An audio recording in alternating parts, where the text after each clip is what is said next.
లక్ష్మణ్ గారు. ఏంటంటే మతపరంగా ఓట్లు డివైడ్ అయిపోయాయి అన్నది 100% అయితే కరెక్ట్ కాదు. ఇప్పుడు అలాగే జరిగితే దిలీప్ అన్నట్టు మతపరంగా ఓటర్స్ విడిపోతే 80% ఉన్నటువంటి హిందువులు ఎవరికి ఓటేయాలి మరి? అలాంటి పరిణామాలు మనం చూడడం లేదు కదా. అందువలన కానీ అదర్ సైడ్ అంటే ముస్లిం మైనార్టీల వైపు నుంచి వాళ్ళు మొదటి నుంచి కూడా స్వాతంత్రం వచ్చినప్పటి నుంచి కూడా, అలాగే ఎస్సీ ఎస్టీలు కూడా కాంగ్రెస్ పార్టీకి మద్దతుగా అనుకూలంగా కూడా వస్తూ ఉన్నారు. సరే, కొంత బీజేపీ కొన్ని కొన్ని పరిణామాలు మార్చుకొని మేము వ్యతిరేకం కాదు మీకు మతపరంగా అని చెప్పి వాళ్ళకు కొన్ని సంక్షేమ కార్యక్రమాలు చేపట్టడము ఇవన్నీ చేసిన తర్వాత, అలాగే ఎలాంటి దాడులు లేకపోతే వాళ్ళ మీద వేధింపులు అవన్నీ జరగకుండా, మత కల్లోలాలు కూడా జరగకుండా జాగ్రత్త వహించారు కాబట్టి కొంత కొంత వాళ్ళలో మార్పు వచ్చింది. అలాగే జనరేషన్ లో కూడా మార్పు రాను రాను వస్తుంది. ఇప్పుడు పాత కాలం వాళ్ళు ఎలా ఉంటారు, ఇప్పుడు యంగ్స్టర్స్ ఎలా ఉంటారు అంటే తేడా ఉంది. వాళ్ళు చదువుకోవడము, ఉద్యోగాలు చేసుకోవటము ఇవన్నీ ఉన్నప్పుడు అంత మత ఛాందస్తో జీవించాలని మీరు విన్నట్టుగా ఇప్పుడు రేపు పొద్దున్న లక్ష్మణ్ గారు నా ప్రశ్న తర్వాత రాకేష్ రెడ్డి గారి దగ్గర కూడా పోతా. అంటే మతము అనేది పనిచేసినప్పుడు కులము ప్రాంతం కూడా పనిచేస్తాయా, పనిచేయవా? కులము ప్రాంతం కూడా పనిచేస్తే స్థానికులు స్థానికేతరులను లేదంటే మా కులం అభ్యర్థాను అనుకుంటే ఆ కులం ఓట్లన్నీ ఒక అభ్యర్థికి అట్లా పోలరైజేషన్ అయ్యే అవకాశాలు. మతం పోలరైజేషన్ అయినప్పుడు కులమో ప్రాంతమో పోలరైజేషన్ కూడా. ఎందుకంటే ఇప్పుడు ఎన్నికల్లో లోక్సభ సభ్యులు ఉన్నారనుకోండి, వివిధ ప్రాంతాల నుంచి వచ్చి వివిధ ప్రాంతాల్లో పోటీ చేస్తారు. ఉదాహరణకి ఒక నాన్ లోకల్ అభ్యర్థి అని ప్రచారం చేసిన సందర్భాలు కూడా ఉన్నాయి. శాసనసభ్యుల విషయంలో కానీ లోక్సభ సభ్యుల విషయంలో కానీ ఈయన స్థానికేతరుడని. అయినా ఇప్పుడు కేసీఆర్ లాంటి వాళ్ళు మహబూబ్నగర్లో పోటీ చేస్తారు, కరీంనగర్లో పోటీ చేస్తారు, లేదు ఇంకో ఈటెల రాజేంద్ర లాంటి వాళ్ళు ఒక చోట పోటీ చేస్తారు. ఇట్లా అనేక ఫ్యాక్టర్స్ ఉంటాయి కదా. ఆ పోలరైజేషన్ జరిగినప్పుడు క్రమంగా ఈ అంశాలు కూడా పోలరైజేషన్కి దారితీస్తాయా అని ఒక ప్రశ్న. కులపరంగా అంటే ఇక్కడ ఒక నియోజకవర్గంలో ఎక్కువ శాతం ఒక కులం వారు ఉన్నప్పుడు ఆ కులం వారే నిలబడితే అక్కడ అటువైపు మొగ్గే అవకాశాలు ఎక్కువ ఉంటాయి. కానీ ఆ కులం వారు ఒకవేళ 10 నియోజకవర్గాల్లో మెజారిటీ బాగా ఉన్నారనుకోండి, అక్కడ అభ్యర్థులు ఆ కులం వారు నిలబడకపోతే అది ఎలా పనిచేస్తుంది? పని చేయదు కదా. అక్కడ మళ్ళీ స్థానిక అభ్యర్థిని బట్టి, ఆయన పనితీరుని బట్టి, ఆయన మంచివాడా, మనకు మేలు చేసేవాడా కాదా అలాగే అనేటువంటిది కూడా చూస్తారు. అది ఇప్పుడు అలా అనుకుంటే మరి బీహార్లో ఏమైపోయాడు లాలూ ప్రసాద్ యాదవ్? కులపరంగానే అతను అధికారం లేకొచ్చి 2-3 సార్లు ఏమో, తర్వాత ఏమైపోయింది? పరిణామాలు మారిపోయాయి కదా.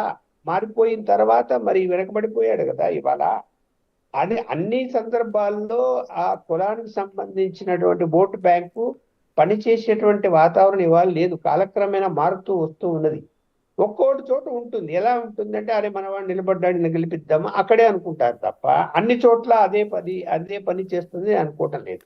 అలాగే రాజకీయ పార్టీలు ఎక్కడ కులం ఎక్కువ ఉందో ఆ కులం వాడిని నిలబెడతాము, ఓట్లు పడతాయి, గెలిచిపోతాము అనేటువంటి విధానంలో కూడా మార్పు వచ్చింది. ఇప్పుడు అలా అనుకోవటం లేదు. ఎవరు డబ్బుకు బాగా ఖర్చు పెట్టగలుగుతారు, జనాన్ని అట్రాక్ట్ చేసుకుంటాడు, అలాగే పార్టీ ఫండ్ ఎవరు ఎక్కువ ఇస్తారు అనేది చూస్తున్నారు. నేను చాలా ఉదాహరణ చెప్పగలను తెలంగాణలో. ఇప్పుడు అట్లా అనుకుంటే ఈ సిరిసిల్లలో బీసీలు శాతం ఎక్కువ ఓట్లు. రెడ్లకు ఎందుకు ఇచ్చారండి ఈ సీట్లు మరి అందరూ? నేను చెప్పండి మరి ఎందుకు ఇచ్చారు? కేటీఆర్ ఎందుకు నిలబడ్డా అంటే అక్కడ? కాంగ్రెస్ వాళ్ళు ఎవరికి ఇచ్చారండి? బీజేపీ కూడా ఎవరికి ఇచ్చారండి?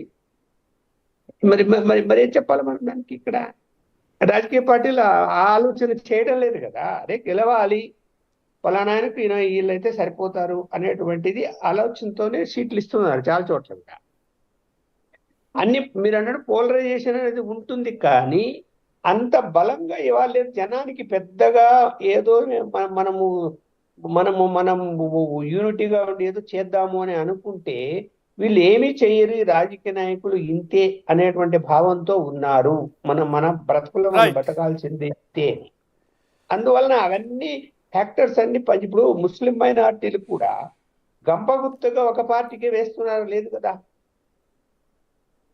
అక్కడికి తేడాలు వచ్చాయి. వాళ్ళలో కూడా మార్పు వచ్చింది.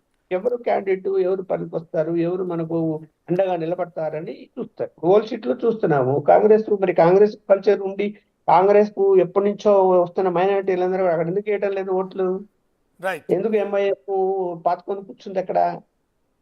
అనేక కారణాలు ఉన్నాయి అక్కడ. అలాగే మహారాష్ట్రలో కూడా అలాంటి పరిస్థితులు. ఇప్పుడు అక్కడికి వెళ్ళి నేనేదో ఓటును చీలుస్తానని ఎంఐఎం అని చెప్తాడు, అక్కడ పోయాడు. లాస్ట్ ఎన్నికల్లో పెద్దగా ఆయన ప్రభావం చూపలేకపోయాడు, ఈసారి కూడా చూపలేకపోతున్నాడని నేను అనుకుంటున్నాను. రైట్. అందువల్ల ఇక్కడ ప్రతిసారి ప్రతి ఎన్నికల్లో కూడా కులాలు మతాలే అన్ని ఫ్యాక్టర్స్ అన్ని పనిచేస్తాయని నేనైతే అనుకోవట్లేదు. పరిస్థితులు మారిపోయాయి. ఇప్పుడు నేను ఉత్తరప్రదేశ్ లో వెళ్ళినప్పుడు ఒక అసెంబ్లీ ఎన్నికలు, పార్లమెంట్ ఎన్నికలు 100 మందితో మాట్లాడితే, అంటే ముస్లిం మైనార్టీలతో 95% మంది, అంటే 95 మంది ఎందుకు మేము బీజేపీ ఓటు మేము సురక్షితంగా ఉన్నాం ఇక్కడ అని చెప్తారు.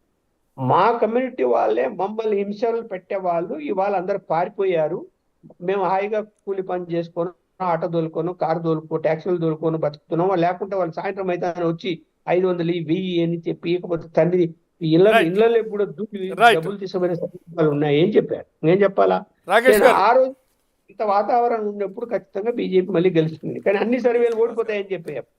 రైట్. రాకేష్ గారు, ఇక్కడ మీ ఆర్గ్యుమెంటు కాసేపు కరెక్ట్ అని అనుకొని దాని ఆర్గ్యుమెంట్ అక్కడికే ఆగిపోతుందా? రేపు ఇందాక నేను చెప్పినట్టుగా ఇతర అంశాలకు కూడా అదే ఆర్గ్యుమెంటు, అదే సెంటిమెంటు